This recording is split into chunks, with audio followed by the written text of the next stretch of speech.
You know how Mommy and Daddy said not to judge a book by its cover? That's exactly what we do on this show. We do not read these books. Candace and Jess are professionals. Please do not try this at home.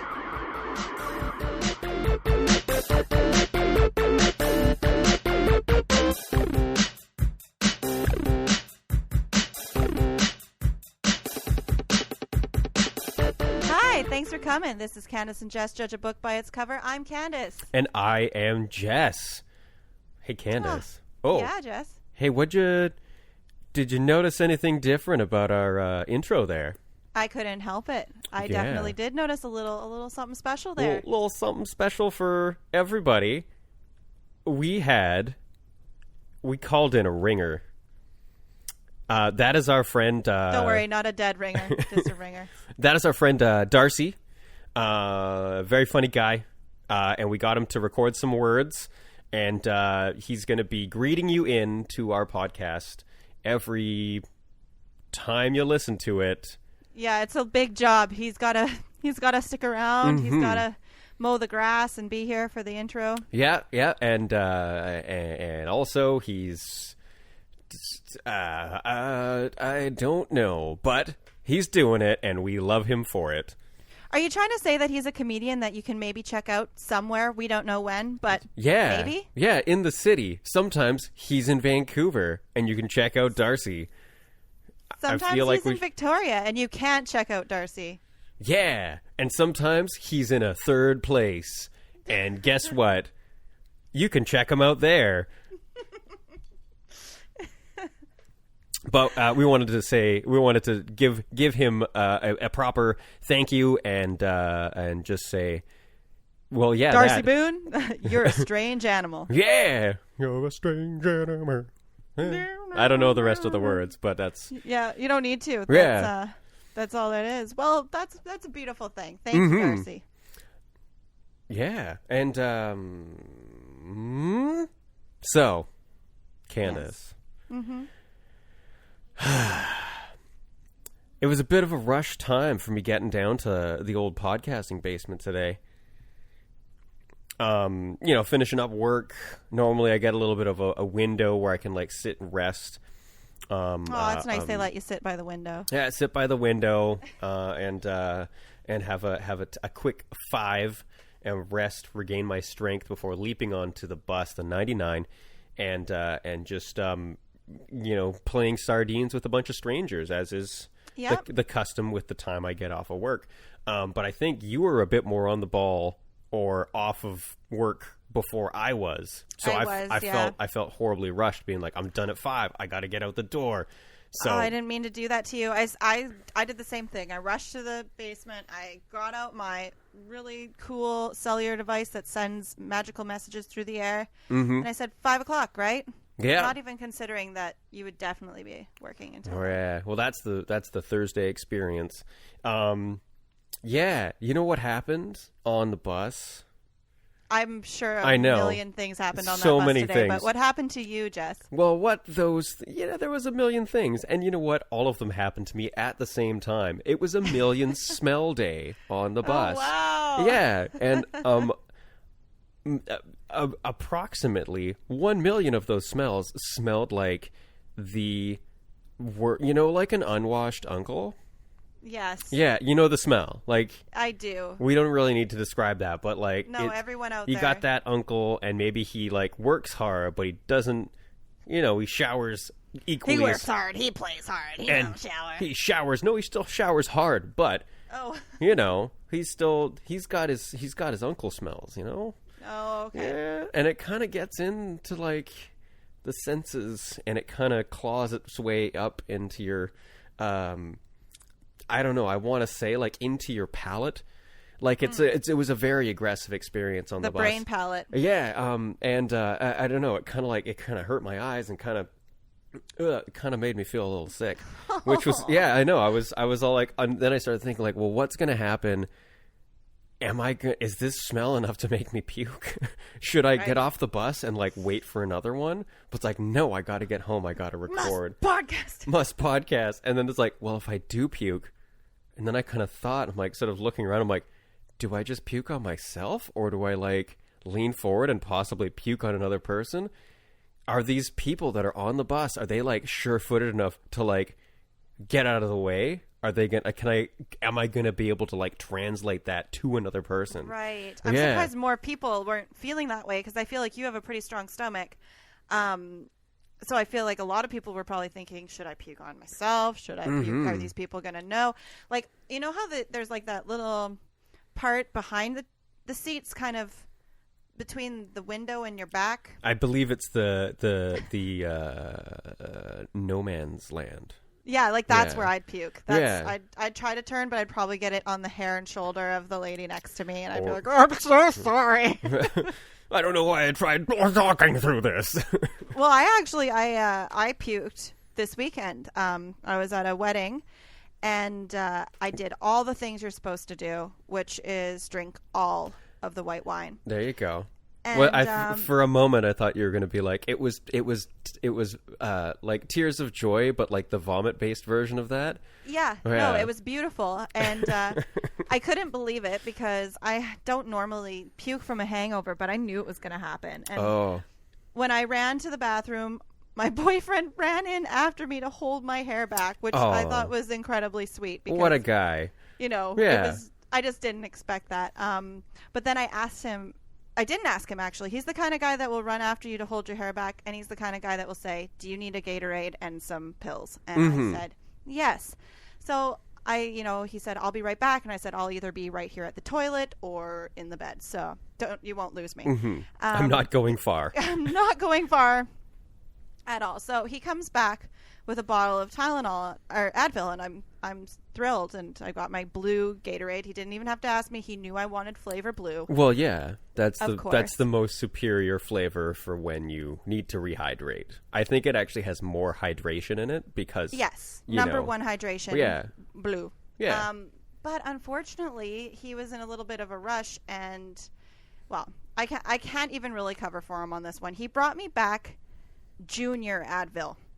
Oh. So that's Advil for children, everyone. And it's chewable. Okay. Which anyone with a terrible wine hangover kind of knows.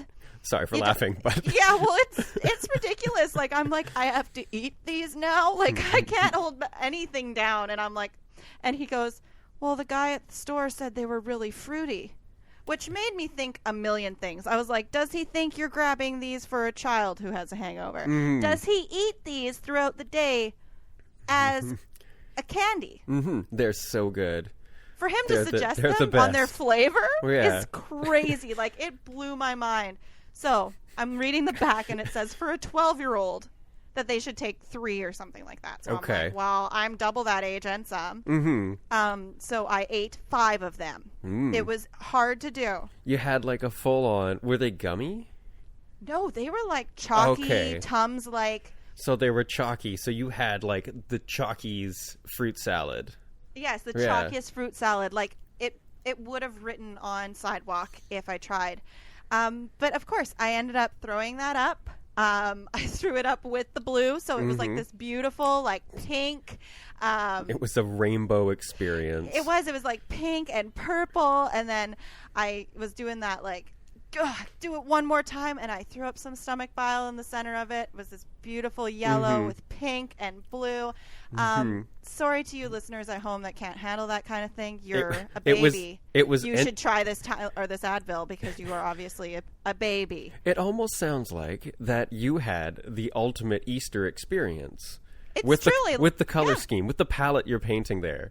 Yeah. Yeah. Now, Candace. Hey, Candace. Yeah. I'm so excited about that experience, and just the thought of it's like, well, no, it was a beautiful experience, and now I'm stronger for it down on this end. But Candace. Yeah, don't call me Butt Candace. No. Sorry, that just came out. It was supposed to be like Butt, comma Candace. Yeah. Okay. And a pause. Butt, comma Candace. Yes. That's better. Okay. Do you got a book today? I come prepared. I have come with a book. I do have the Advil. If you want to try them, they're really fruity. Yeah, maybe later. Okay, you just let me know. Okay. I do have a book. I have a wonderful book that I have looked at. I It is Armada. I love wonderful, by the way. Wonderful most things. Wonderful everything. So, I love Wonderful. Armada, do tell.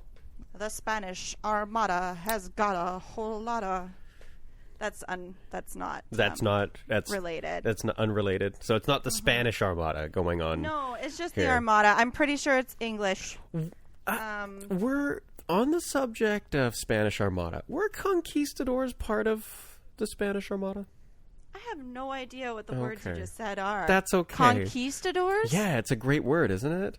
It's amazing. Yeah, I think they had those big mustaches, and Note to self. I actually think that they were. I mean, anyways, hey, so you got a book called Armada? I do have a book called Armada.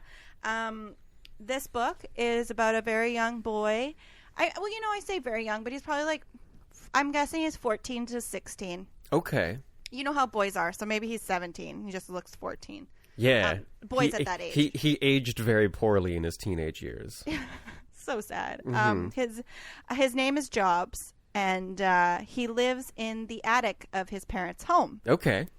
Which, looking at this, I think instantly like, an attic bedroom. Yeah. Most angsty young people want to live in the basement. I was thinking about that too, like... But he wanted to be close to the stars. Yeah, no, there's something about it. There's definitely a difference between attic dwellers and basement dwellers. We don't need to go too deeply into that, but... I think it's just like a height thing, but... It's definitely like where your parents don't want you to be. Yeah. You get the opposite one, right? Yeah. Like, I was looking at this, I go into people's homes as a job. I'm a housekeeper, custodian of homes, mother of dragons. Mother of dragons. I'll clean up your life.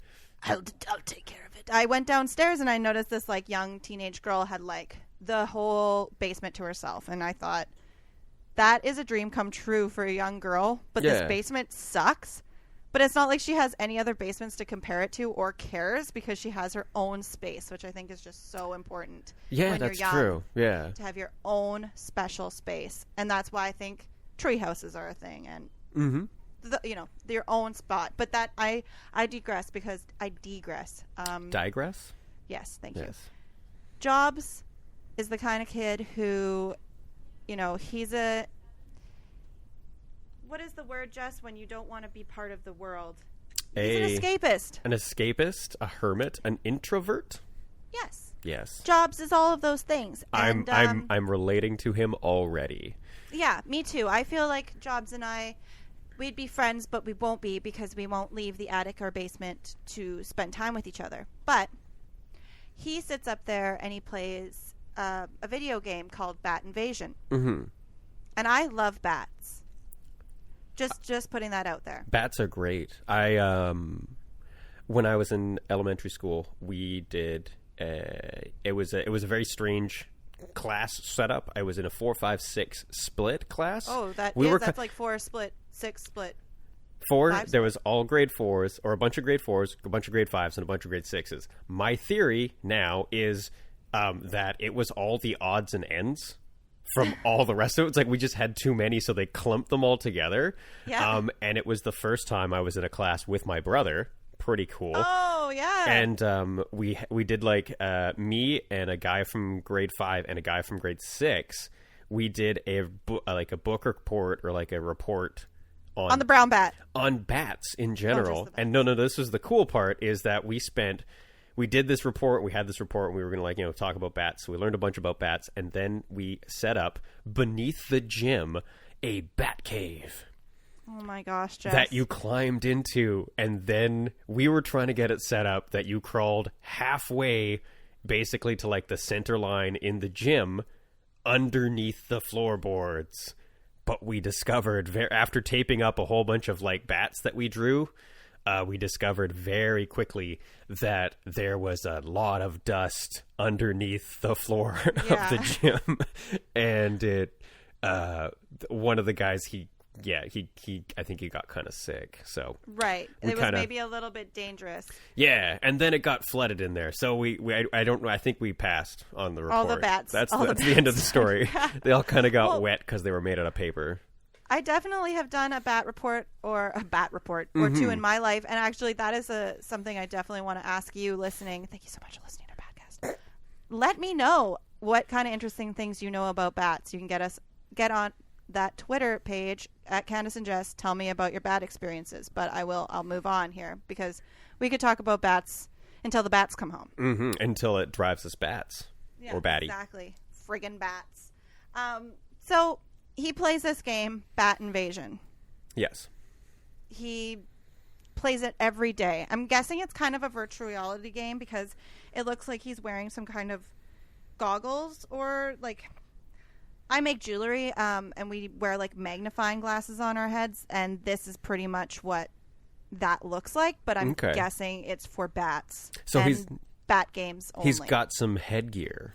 He does. Yeah. And he looks pretty suited up. Like I assume that Jobs gets home from school, changes into his Bat Invasion ensemble, and heads up to the attic. But one terrifying night, Jobs is playing. He's really into it, and basically the whole his parents' house just split in half. He's open to the stars up in his attic, and it's really happening. The Bat Invasion. That is all I can imagine is happening in this book. It's a New York Times bestseller, which just makes me think bats, bestsellers, bats. Bat sellers. Bat sellers. Yeah, it got the ball rolling. I see that one of them is actually shooting right at Jobs. He seems to like have it in his sights. He's got a double television situation going, which kudos to his parents. I don't know if he only sees out of one eye, and so they didn't know what eye it was, so they just gave him two screens. Yeah. So he could sit right in front of it. Or it's kind of an Elvis thing.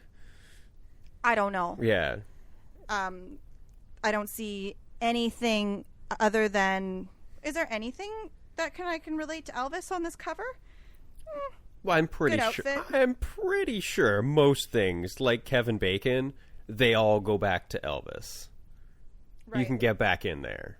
Yeah. We can do it. Like there's definitely ways to a whole lot of shaking going on.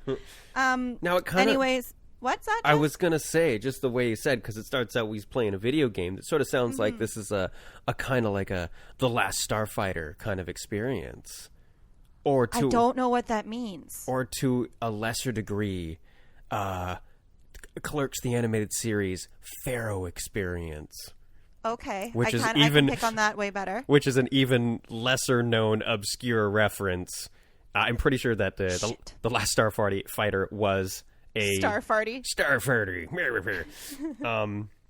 The Last Starfighter was a show from the 80s, and it was like this kid, and he was playing video games, and he got the high score, and then it turns out it was like this secret government training thing. Oh. Or something like that, and then the next thing you know, he's... Yeah, I don't know that's if what I think this... I totally think that's exactly what's happening here. Yeah, so it's like a new wave, a nouveau retelling. Judging by this cover, the bats might not have known about Jobs, but Jobs knew about the bats. And I haven't gone deep enough to consider that perhaps this, has been given to the youth because, the government, whoever, let's say the big wigs, so to speak, knew that this invasion was going to happen. Yeah. So they were prepping these young people to understand how to, like, can you imagine? I've seen some really shitty movies over the last couple of days, like really bad movies. Yeah. And one of them was better than the other. Sorry, I'm getting all hooked up on the time frame, but I really like that time frame. You're getting hooked up on the last couple of days? Yes, the last couple of days. I've watched some shitty movies. I really have. Like, I'm not even lying. It's been less than a week that I've seen two movies that I was like, come on. And, one of them was better than the other. But there was a minute where I thought knew what was going on, but I was terribly wrong. But it gave me a really interesting thought, which was, if we were to be invaded, and we didn't understand what was invading us, like trying to prepare for enemy weapons that we have never seen. Yeah. That is a crazy thought. Like, just to think about, like, you know how a gun works, or like any of those kinds of things that, like, I don't. I'm lucky enough to not. But I think, like, as far as military and stuff goes, they know how to handle things that are here on Earth. Yeah. But imagine Mm-hmm. different weapons, different things, different gases. That got me really excited. Yeah. But Jobs Space bats. is gonna space bats, like space bats from space. He's got a lovely armchair, which I thought Armada might actually be like a fancy word for armchair. When I saw that chair, I was like, this book is definitely about armchairs. Are armchairs a thing? Yeah, that's a thing. Like an armchair. That's like, is it a chair where you rest your arms on it? Because that's an option. Yeah, that's instead of just like the regular butt chair. Yeah, and I think that, like, you know, judging by the cover here and looking at it for the short period of time that I have and feeling so deeply, it just gives me that feeling of, like, be careful what you wish for, because I really do believe that Jobs was playing this game in a virtual reality sense and being like, this would be so much cooler than my normal life. But it's not. It's scary. It's bat invasion, Jobs. Yeah. What are you thinking? I mean, any kind of invasion is kind of... Yeah, and I really believe it. Like, you know, you brought some things to my mind that I hadn't considered before, but originally I thought he might be wishing for this a little bit more than, like, maybe the government or the bigwigs, as I said before, were helping, you know, along a bat invasion fighter, you know. Last Starfighter, that kind of feel. That was a different idea. I like that one just as much or even more. But originally, I kind of got the idea that you got to be careful what you wish for, Jobs, because the bats might come to your parents' attic, and you might feel like, crap, I really need to pee and turn this off. Can I save this game? No, Jobs. Yeah. Can I save life? Can I save my life? I just want to drink I want to drink my Fresca and listen to... I love Fresca. He is drinking something. It looks like it looks almost like the side of a Pepsi can, but I'm in a dark room. It's hard for me to judge fully because I'm out of the light, but this is a beautiful cover, and I do realize that there's a lot of covers of this book. Also, this book is by Ernest Cline, which I did not bring up in the beginning, which I usually like to do. Hi, I'm judging this book, Armada, by Ernest Cline. Well, the important part is that we got there eventually. He is also the author of Ready Player One, which I assume... I assume nothing about that. I don't quite understand. USA Today... Ready Player One is a book that I've actually read. Oh, Jess, we can't talk about that on this podcast. I know. It was the dark times. Yeah, it was the times. I mean, I did read it in a fairly well-lit room, but I mean, it was the darker times. We're going to bring you to a judgment. Yeah, now I'm going to... You should just judge it anyways and see how much you really remember, Jess. USA Today has reviewed this. Rolling Stone has reviewed it. Huffington Post huffed, and blew the book down. And puffed. Mm-hmm. And, boing? Am I reading this right? Boing? Okay. Boing. I believe it was an actual. It was that clown that does reviews. Oh, the dirty clown, boing. Mm-hmm. Yeah. Yes, so the book reviewing clown. It depends on what balloon animal he makes. That's the review. Right. I assume. Send in the clowns for Armada. But overall, just a beautiful book. I love the cover. I absolutely love the feel of this book. It feels really new, but it's giving me a feeling like maybe I should actually read it.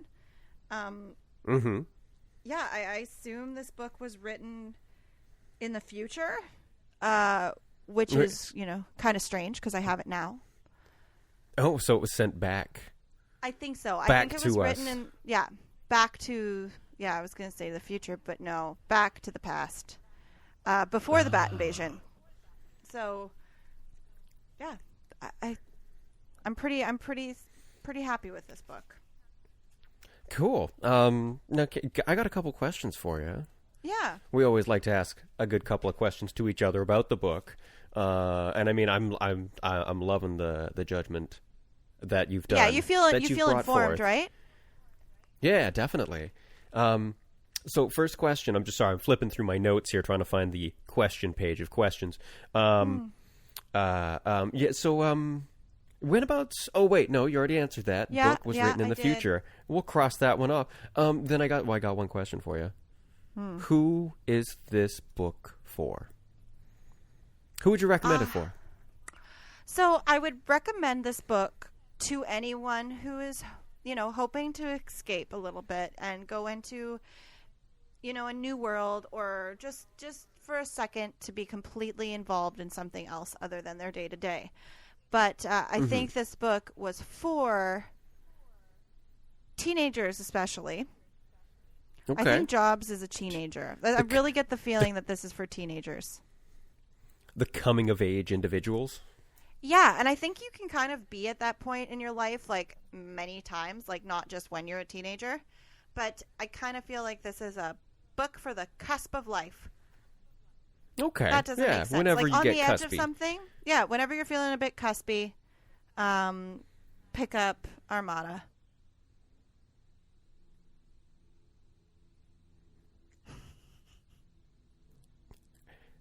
So, Candace. Yeah. Candace? Yeah, hi, Jess. Oh, okay. Yeah, sorry. There seems to be I don't know if it's distortion or something like that. Again, we are sitting side by side in the podcast basement, but it's almost like the Skype call that I insist we use during the recording times it sounds like it's breaking up a little bit, which is I'm guessing your audio on your end is fine. Yeah, probably. It's happened a few times on my side too, but I've been able to, because you are sitting next to me, I'm able to like see your mouth moving in word shapes. So I've been able to keep up, shapes. But this has definitely happened a few times this podcast, which isn't wonderful, but we're gonna make it through, I think. Hold on, people. It's gonna be a wild ride. Woo! Thank you so much for listening today. We've had a real riot with you guys. If you need to get at us, or, even if it's not a need, but more like a want, I want to hear about bats. I want to hear about what you know about bats. I want to hear how your day went, yada, yada. You can get at us at Candace and Jess on the Twitter. You have anything else for us, Jess? Yeah. I was just going to reiterate, which was the at Candace and Jess. All one word, no spaces, no nothing. Yeah. That's how you get a hold of us. I'm pretty sure. I think that's, yeah. Yeah, drop us a line. Say hey. Or something. Drop it. That's it. Pick it back up.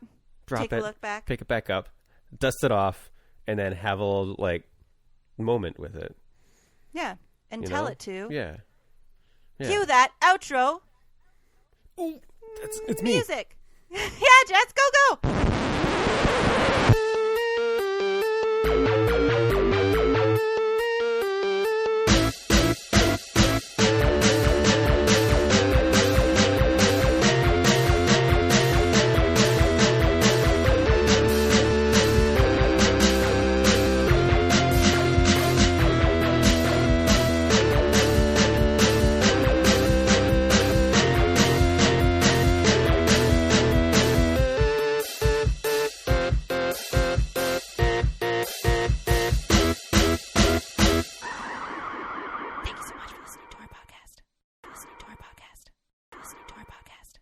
Listening to our podcast.